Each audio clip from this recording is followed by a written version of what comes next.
Bismillahirrahmanirrahim. Assalamualaikum warahmatullahi wabarakatuh. Alhamdulillah wassalatu wassalamu ala Rasulillah wa ala alihi washabihi wa tabi'in wa ba'du.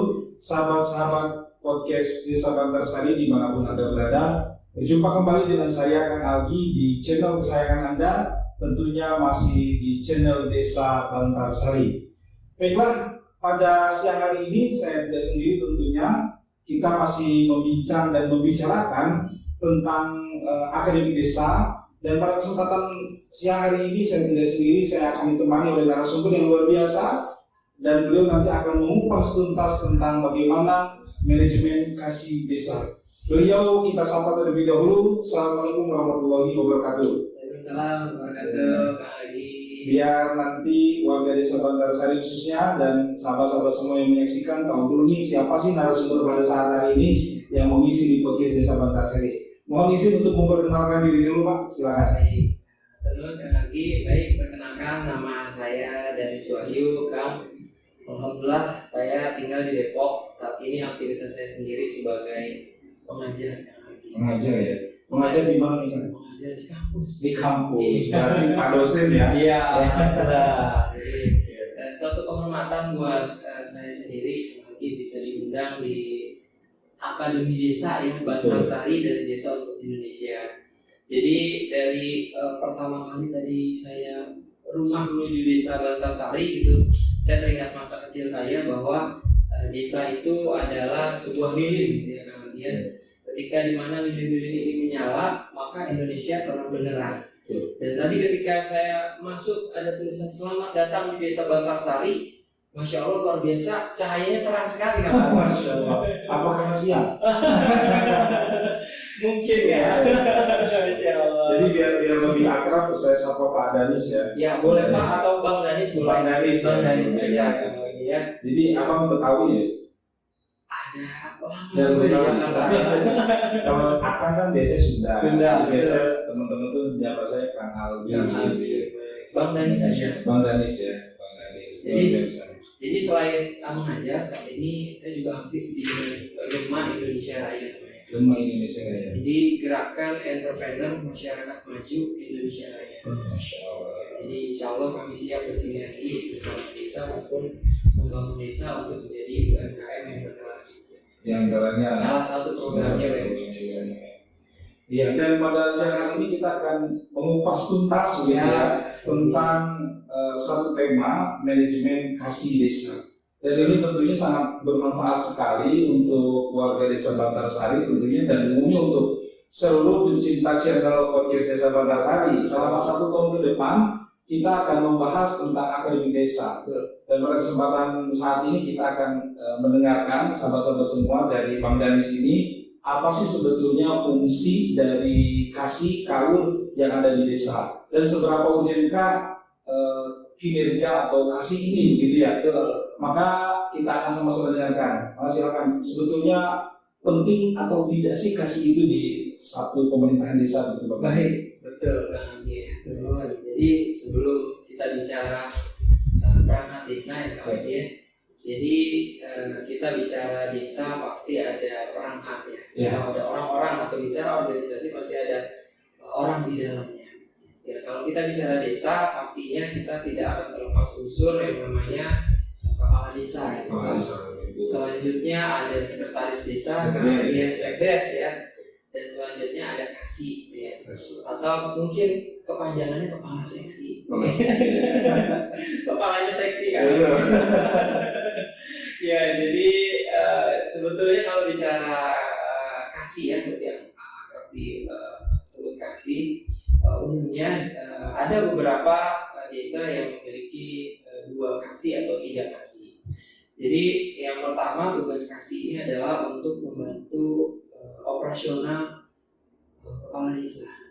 Ya, jadi umumnya ya karena kepala desa ini kan nggak mungkin sendirian, betul ya. Harus bekerja secara tim. Bagaimana di sebuah desa pasti ada pelayanan kasih yang akan bergerak di bidang pelayanan, ada yang bergerak di bidang pemerintahan, dan juga ada yang bergerak di bidang kesejahteraan.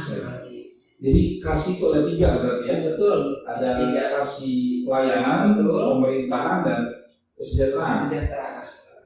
dan memiliki fungsi masing-masing ya. Betul. Tujuannya adalah untuk membantu kinerja kepala desa. Betul. Pastinya secara operasional kepala desa ini membutuhkan tim ya. Pastinya kepala desa ini akan banyak undangan, akan banyak aktivitas atau kegiatan yang harus dilakukan secara teknis operasional di lapangan. Pastinya dari sisi pemerintahan, peraturan desa, ya, pertanahan, ketertiban, ya, profil desa, maka akan dibantu oleh yang namanya kasih pemerintah Asia salah satunya. Selanjutnya kalau bicara mengenai kesejahteraan ya, bagaimana sarana prasarana pendidikan yang ada di desa ya. Kebetulan tadi sebelah kantor desa ada sekolah ya. Betul. Ya, jadi di desa Bantarsari ini memang banyak juga lembaga pendidikan gitu ya. betul, Ada juga pondok pesantren, ada juga sekolah umum betul, dan juga PAUD gitu ya. PAUD. Jadi alhamdulillah kalau di desa Bantarsari betul. untuk lembaga pendidikan cukup banyak begitu. Jadi insya Allah ya secara kesejahteraan maupun pendidikannya tercukupi ya Kang Agi ya. Insya Allah. Dan selanjutnya kepala desa pastinya akan dibantu mengenai pelayanan, kasih pelayanan di mana secara operasional membantu kegiatan-kegiatan yang sifatnya pelayanan terhadap publik. Saat ini yang sedang diperbincangkan kan vaksin. Vaksinasi di Di mana-mana. mana-mana Kang Agi. Alhamdulillah saya sudah vaksin. Sudah ya, berarti kita sama Pak. Sama. Sudah. Dan hari ini Bantarsari sedang mengadakan ya Vaksinasi dan dosis ketiga. dosis ketiga ya. Jadi mungkin boleh dihimbau Kang Agi warga Bantarsari yang belum vaksin. Boleh, betul banget. Jadi kepada sahabat-sahabat semua dimanapun Anda berada yang mau ikut vaksinasi di hari ini dan besok tentunya masih ada di desa Bantarsari. Begitu. Oke, ya baik, terima kasih. Jadi ayo vaksin ya, ke vaksin ke Ulin katanya ya. Vaksin terulit, vaksin terbelanja. Aduh, kemana-mana bacanya tervaksin terulin gitu ya. Ya begitulah Kang Agi, lebih kurang bagaimana. Tapi kalau kita bicara kembali tadi dikasih pelayanan, saat ini memang pelayanan akan banyak berfungsi ke arah digitalisasi ya. Di mana-mana bicara sebuah institusi, organisasi maupun kita bicara desa yang hari ini Masya Allah luar biasa. Ini salah satu bagian dari digitalisasi kami. 4.0 ya. Salah satu podcast ini adalah bentuk sarana informasi yang dilakukan Desa Bantarsari untuk memberikan informasi-informasi kepada warganya. Ya, inilah mungkin luar biasa sekali ya. Kalau kita bicara Akademi Desa Podcast Bantarsari dari Desa untuk Indonesia. Ya, karena memang Pak Kepala Desa Pak Lukmanul Hakim beliau memang kepala desa yang sangat inovatif ya. Betul. Jadi satu-satunya podcast yang ada di desa adalah Desa Bantarsari yang memiliki podcast. Memang tujuannya begitu Pak, supaya ketika kita menyampaikan informasi, menyampaikan edukasi kepada masyarakat tentang apapun itu bisa melalui podcast ini sehingga nanti disampaikan di YouTube-nya begitu sehingga masyarakat kita khususnya umumnya kepada seluruh orang yang mau menyimak bisa mendapatkan informasi tidak sulit, tidak mesti harus datang ke desa begitu. Seperti saat ini informasi tentang kasih, apa sih sebetulnya kasih, tugas kasih itu seperti apa kan bisa disampaikan oleh Bang Dali tadi ya. Tentang kasih pelayanan, kasih pemerintahan, juga kasih kesejahteraan begitu. Dan pertanyaan saya Bang Dali untuk memudahkan masyarakat khususnya masyarakat kita di era digital saat ini. Bagaimana pendapat Bang Danis atau saran dari Bang Danis di era digital seperti ini untuk pelayanan khususnya ya supaya kemudian masyarakat kita tidak usah sulit-sulit, bisa nggak sih sebetulnya seperti itu untuk mengakses informasi tidak harus datang ke desa? Gitu. Oke, baik, luar biasa ini bicara Desa Bantarsari dari mulai kepala desanya dari KPMG sudah menyampaikan yang sangat inovatif, satu-satunya desa yang memiliki podcast ya. Jadi suatu kehormatan ya kalau kita diundang di Bantarsari, tapi rasanya kurang kalau belum duduk di kursi ini kan. Kalau sudah duduk di sini, berarti mudah-mudahan saya jadi apa Kang? Jadi papati. Papati ya. Masya Allah. Jadi tadi kembali Kang Elgi ya, kalau kita bicara pelayanan era industri 4.0 ini, bagaimana tadi digitalisasi warga bisa mendapatkan layanan informasi, sebetulnya ini sudah langkah yang maju sekali ya, membuat podcast dan nanti akan disampaikan sebetulnya channel YouTube-nya apa Kang Elgi. Khawatir masih ada masyarakat yang belum mengetahuinya ya, jangan lupa di subscribe langsung ya. Jadi supaya bisa lihat Kang Elgi atau melihat Pak Kades dan kegiatannya setiap harinya di sini ya. Jadi yang pertama pastinya ada namanya ini YouTube ya. YouTube salah satu sarana yang bisa digunakan untuk melakukan interaksi ya antara warga dengan perangkat desa, serta informasi-informasi penting yang bisa diberikan oleh desa untuk warganya. Dan juga saat ini kalau kita bicara 4.0, pasti semua orang punya sosial media Kang Elgi. Pasti. Iya, Kang Elgi juga punya di sosial media pasti ya. Ya. Nanti jangan lupa di follow ya. Siap. Jadi kita bicara kalau sosial media pasti ada namanya Instagram ya. Saya yakin seluruh warga Bantarsari sudah mengikuti Instagram dari Desa Bantarsari yang setiap harinya akan mengupdate kegiatan ya, termasuk kegiatan-kegiatan yang terbaru, kegiatan vaksinasi dan kegiatan-kegiatan yang akan datang lainnya. Sehingga ini insya Allah sangat membantu dan memudahkan layanan-layanan serta informasi yang bisa diakses melalui era internet gitu ya. Layanan-layanan yang tidak perlu lagi mengantri secara datang fisik ya. Jadi mereka datang mungkin ke desa hanya untuk mengambil sesuatu, tidak perlu lagi menyerahkan persyaratan ataupun tidak lagi perlu datang untuk berkerumun ya. Jadi insya Allah ini sudah langkah yang baik.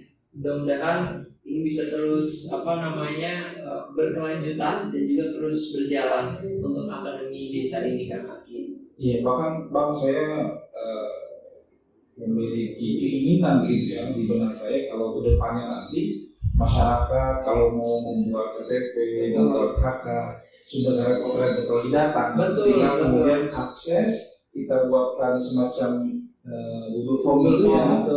Isi datanya, tinggal minta persetujuan dari RT RW-nya, hanya menggunakan handphone. Hanya benar sebegitu di desa saya. Kemudian dikirimkan ke desa, desa mengakses, nanti masyarakat bisa tinggal ambil. Iya. Saat ini kan harus datang dulu, ambil dan seterusnya. Bisa dibayangkan kalau warga kita sedang ada di perantauan, membutuhkan identitas sebagai KTP kan penting juga gitu Bang ya. Mudah-mudahan depan bisa seperti itu. Amin. Doakan ya. Jadi memang itulah sebetulnya yang diinginkan saat ini, bahwa kalau kita bicara dunia itu ada di genggaman benar kan? Ya.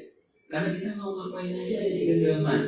Saat ini saya nggak bawa dompet ya, tapi dompetnya ada di sini kan? Gitu ya.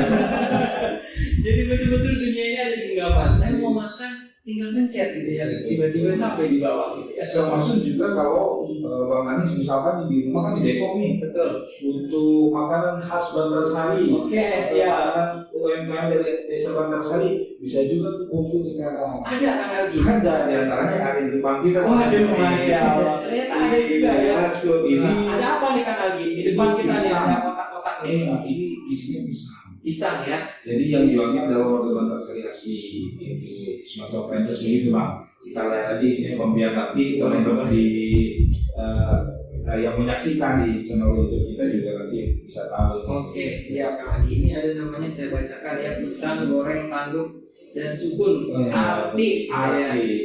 Ini di desa Bantarsari itu kebetulan kawan saya juga yang jual, itu Ustadz Iskandar Zulkarnain, seorang masih muda, beliau memiliki mental usaha yang luar biasa dan beliau adalah SDM hebat di Bantarsari, alumni Turki. Masya Allah. Tapi punya usaha ini Bang. Wah, luar biasa. Keren juga kan?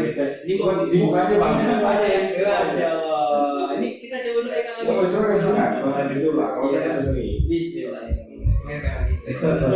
Sambil santai kita berbincang. Siap. Iya. Gimana rasanya Bang? Masya Allah. Enak ya?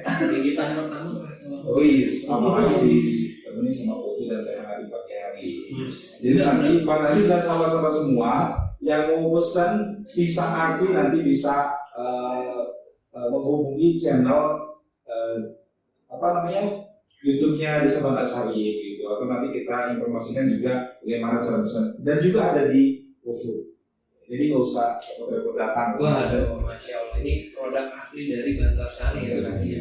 Ini asli beneran enak karena ada rasa ujiannya juga. Betul. Masya Allah. Jadi memang saat ini di era digital ya Bang ya, tujuan kita memudahkan masyarakat di desa sehingga nanti RT RW juga nggak begitu repot, pendataan masyarakat penduduk juga kita bisa mudah mengaksesnya begitu melalui digital. Karena kan tadi Bang Danis bilang hampir semuanya punya semuanya punya media sosial. Dan saat ini masyarakat sepertinya lebih enjoy lihat YouTube gitu. Daripada lihat mohon maaf ya televisi di zaman kita dulu mungkin antang gitu Bang. Iya. Rebutan channel rasanya sekarang ya. Iya, rebutan channel. Tapi kayaknya sekarang semua bisa diakses gitu di handphone ini. Betul. Jangan ceritain lagi nanti ketahuan usia kita. Sudah ada senior ya. Iya, jadi termasuk ini kita mau pesan pisang goreng dari handphone ya Kang Agi ya. Iya betul. Nah tadi di belakang pisang goreng ada apa nih Kang Agi, gambar-gambar ini Kang Agi? Ini ada logo Desa Bantarsari. Kenapa kalau ini logo buah? Karena sebetulnya kita punya satu produk buah juga, yaitu produk jamu kristal. Jamu kristal. Dan insya Allah juga nanti di era digital kita akan kembangkan lagi produk turunan dari jamu kristal. Kita juga ada logo dari jamu kristal, ada teh dari daun jamu kristal, juga kemudian ada asinan, manisan dari desa, dan itu semua dibuat oleh UMKM yang ada di Desa Bantarsari. Luar biasa, ini salah satu bentuk pelayanan ya Kang. Betul. Ya. Jadi UMKM bisa dipromosikan ya, diinformasikan ke seluruh warga, bahkan nggak hanya warga Bantarsari ya, ke seluruh Indonesia sesuai dengan dari desa untuk Indonesia. Karena kan nggak mungkin juga Indonesia nanti akan hebat kalau desanya hebat. Betul. Dari desa-desa hebat, dari sekian banyak desa yang hebat, kemudian Indonesia akan menjadi negara yang hebat. Betul. Ya, baik sahabat-sahabat semua, luar biasa bincang-bincang kita pada siang hari ini.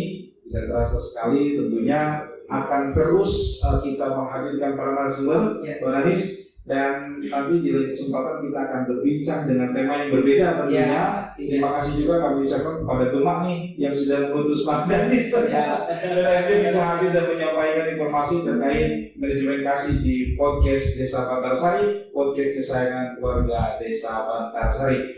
Baiklah Bang Danis, sepertinya memang waktu yang membatasi kita dan nanti insya Allah kita akan kembali siaran di channel podcast ini membahas informasi tentang pemerintahan desa dan hal-hal lain yang bermanfaat tentunya. Baik, terima kasih banyak kami ucapkan mewakili nama kepala desa yang saat ini berhalangan hadir, tapi menitipkan salam untuk Bang Danis dan rekan-rekan yang bisa hadir di Desa Bantarsari. Terakhir mohon untuk menyampaikan closing statement tentang Desa Bantarsari menurut Bang Danis. Iya, baik. Hatur nuhun Kang Agi. Jadi seluruh warga Desa Bantarsari jadi perlu berbangga diri karena perangkat desa dan juga orang-orang yang ada di Desa Bantarsari sampai dengan hari ini gitu ya. Sampai dengan saat ini dengan adanya Akademi Desa ini salah satu bentuk keinginan inovasi ya, berkelanjutan ya. Karena betul-betul saat ini yang dibutuhkan adalah adaptasi. Karena ketika kita mampu beradaptasi, insya Allah kita dapat memenangkan persaingan. Siapa-siapa yang tidak mau beradaptasi dengan keadaan saat ini, maka mereka akan ditinggalkan. Salah satunya dengan digitalisasi saat ini ya, pelayanan-pelayanan informasi yang terbuka, pelayanan-pelayanan informasi yang terkait kegiatan pemerintahan desa itu disampaikan melalui podcast ini. Dan juga untuk UMKM ya, produk-produknya dipasarkan ya, dipromosikan. Meskipun desa gitu, tapi skalanya bisa ke Indonesia gitu, mudah-mudahan bisa ke mancanegara. Amin. Ya, mungkin itu kita berharap seperti itu, Bang Danis. Jadi UMKM itu juga bisa bangkit melalui layanan podcast ini. Siapapun nanti warga Desa Bantarsari yang memiliki memang produk di UMKM-nya, baik itu seperti yang ada saat ini, Bang Danis, yang pisang, keripik atau apapun nanti bisa kita sampaikan melalui podcast. Baik, sekali lagi terima kasih Bang Danis. Ya, Jazakallah khairan jasa. Kita akhiri perjumpaan kita pada siang hari ini dengan bersama-sama melakukan hamdalah. Alhamdulillah. Assalamualaikum warahmatullahi wabarakatuh.